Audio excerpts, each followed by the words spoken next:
আমরা ইসলামকে প্র্যাকটিস করতে চাই, আমরা এখানে প্রকৃত অর্থে বাংলাদেশ আসলে সংখ্যালঘু এবং আমরাই সবচেয়ে বেশি বৈষম্য এবং নানা ধরনের অত্যাচার এবং নিপীড়নের শিকার।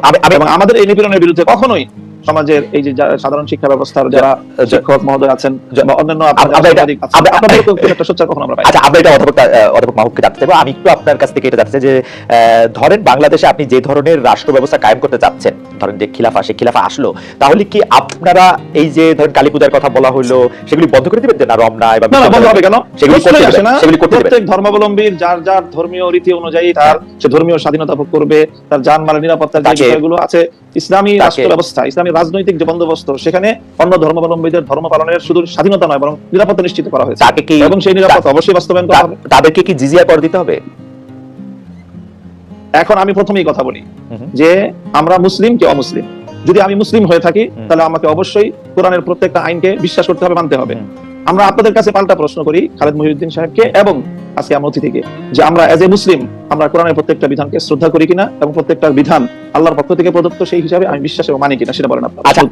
আমি প্রশ্ন উত্তর দিচ্ছি, আবার নিশ্চয়ই আমার থেকে দিবেন, আবার উত্তর দিবেন। আমি শুধু প্রশ্নটা করি যে আমরা কি কোরআনের বিধানটার প্রতি শ্রদ্ধা করি কেবলমাত্র আমি মুসলমান সেইটা বড় হওয়ার জন্য, নাকি আবার আরেকটা কথা বিভিন্ন জায়গায় বলে থাকেন আমার হারাম হালাল জ্ঞান, আমার ঘুষ সুদ জ্ঞান, আমার অন্যায় অত্যাচার জ্ঞান, আমার বিভিন্নভাবে বিভিন্ন মানুষের যেটাকে আমানতে খেয়ানত করার জ্ঞান, সেটাও আমরা মানি। আমি তো দেখি বাংলাদেশ 90 ভাগ মুসলমানের দেশ, আমি দেখি 90 ভাগ মুসলমানের মধ্যে 90 ভাগ ধর্মীয় সেই বিশ্বাসটাকে আপনি প্র্যাকটিস করার বিষয়। যদি আপনি ধর্মীয় যে বিশ্বাস সেটাকে যদি আপনি অ্যাকসেপ্ট করেন দেন তখন আপনি মুমিন। এবং যদি আপনি সেটাকে প্রেকটিস করেন তারপর আপনি সে ভালো আমল হলো আপনার উন্নত মুসলিম হলেন। কিন্তু আমাদের প্রশ্নের আমি বলি একটু শুনেন, জিজিয়া কর দিবে কিনা। জিজিয়া করটাকে স্বাভাবিকভাবে যেভাবে উপস্থাপন করা হয় যে এটাকে খুব একটা জুলুম এবং অন্যায় এবং ইসলামের একটা বৈষম্যপূর্ণ বিধান হিসেবে আপনারা আখ্যায়িত করার আপনার প্রশ্নের টোনের মধ্যে কথা রয়েছে।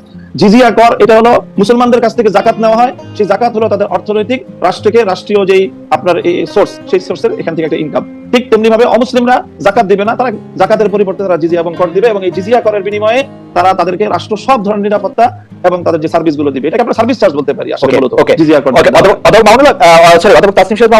আমি শুধু জানতে চাইছিলাম যে জাকাত যেমন একটা নির্দিষ্ট পরিমাণ ধন সম্পত্তি থাকলে সেই নির্দিষ্ট পরিমাণ ধন সম্পত্তির উপর ভিত্তি করে জাকাত দেওয়াটা জিজিয়া করো কি তাই? জিজিয়া কর হলো একটা চুক্তির ভিত্তিতে এবং যৌক্তিক পরিমাণে, মানে পক্ষ থেকে নির্ধারণ করা হয় যে মাথা পিছু কতটুকু সামর্থ্য থাকলে কতটুকু দিবে এবং সামর্থ্যের বাইরে যদি কারো উপরে জিজিয়া কর আরোপ করা হয় তাহলে সেক্ষেত্রে কোরআন এবং হাদিসে সুস্পষ্টভাবে রাষ্ট্রকে নিষেধ করা হয়েছে এবং যে এই আইন করবে একজন ব্যক্তির উপর সামর্থ্যের বাইরে যদি তার কাছ থেকে সার্ভিস চার্জ নেওয়া হয়, জিজিয়া কর নেওয়া হয়, তাহলে সেই আইন বলবৎ করা যাবে না। ইসলামে তো 3 মাসে কিন্তু আরো কিছু ঘটনার খবর পেয়েছি যেখানে রাস্তায় চলাচল নারীরা আক্রান্ত হয়েছেন, পোশাক নিয়ে নারীদের কটূক্তি করা হয়েছে বা হচ্ছে। এসব ঘটনায় আপনাদের ক্ষেত্রে আপনাদের সমর্থন কি আছে? অনেক ক্ষেত্রে তৌহিদি জনতার কথা বলা হয়েছে। আমি একটু শেষ করি। তো অনেক ক্ষেত্রে তৌহিদি জনতার কথা বলা হচ্ছে। এই তৌহিদি জনতা আসলে কারা, তাদের আপনি চেনেন কিনা, জানেন কিনা? যারা মামুনুল হক।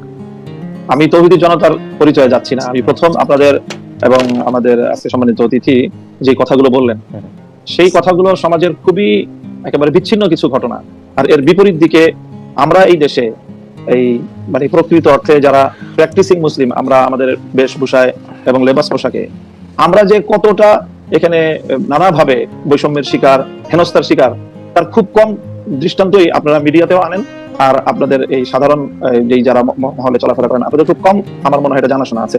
এই যে কালী পূজার যে দৃষ্টান্ত উনি আনলেন, আমি যদি এর বিপরীতে দৃষ্টান্ত আনি যে বাংলাদেশের বুয়েটের মতো একটা শিক্ষা প্রতিষ্ঠানে সেখানে সব ধরনের গান বাদ্য ইত্যাদির অনুষ্ঠানগুলো দেদারসে হচ্ছে, কখনোই সেখানে এটা নিয়ে কোনো সময় পারমিশনের ক্ষেত্রে কোনো বিধিনিষেধ হচ্ছে না, অথচ তারা একটা কোরআনের তাফসীরের আলোচনা করতে গিয়ে অনুমতি চেয়েছিলেন। রাসূল সাল্লাল্লাহু আলাইহি ওয়াসাল্লামের জীবনী আলোচনার মতো একটা সাধারণ মানের ধর্মীয় অনুষ্ঠান আয়োজন করা পারমিশন চেয়েও বুয়েটের কর্তৃপক্ষের কাছ থেকে সেই অনুমোদনটা পাননি। এটা সকল মিডিয়াতে এসেছে। ঢাকা বিশ্ববিদ্যালয়ের কথা যদি বলি, এই ঢাকা বিশ্ববিদ্যালয়ে আপনার কত বছর কত যুগ পর্যন্ত ইসলামের নামে কোনো ছাত্র সংগঠনকে আপনারা একটা প্রোগ্রাম করতে দেয়নি, অথচ সেখানে অন্য সব ধরনের ছাত্র সংগঠনগুলো তারা কার্যক্রম পরিচালনা করছে। কমিউনিজমের মতাদর্শের যারা তারা করতে পারবে, অন্যান্য তারা করতে পারবে। ইসলামী ছাত্র সংগঠনের নাম নেওয়া হলেই ঢাকা বিশ্ববিদ্যালয় তাদেরকে সাব্যস্ত করে রাখা হয়েছিল। এই বিষয়ে তো কোনোদিন ওনারা কথা বলেন।